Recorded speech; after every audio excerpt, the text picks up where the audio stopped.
Hello, मी आहे नितीन विनायकराव पाटील, मौजे भोपणी, तालुका देवणी, जिल्हा लातूर येथील रहिवासी असताना सुद्धा माझ्या शेतामध्ये हो का पाणी बघा. हे काय मायबाप शेतकरी काय करावं आणि का नाही आणि किती करावं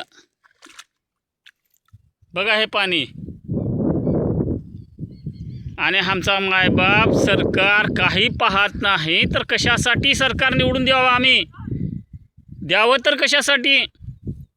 अरे पंचनामे नाहीत, काय नाही, काहीच नाही. आता माझं गाव भोपणी, पोस्ट खोनाळी, तालुका देवणी, जिल्हा लातूर आणि माझं शेत येते देवणी शिवारामध्ये. तर पंचनाम्यासाठी कोणता तहसील येत नाही ना कोणीच येत नाही. तर काय करावं?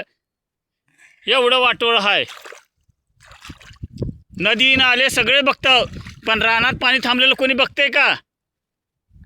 का खावं आम्ही? खावं का मरावं?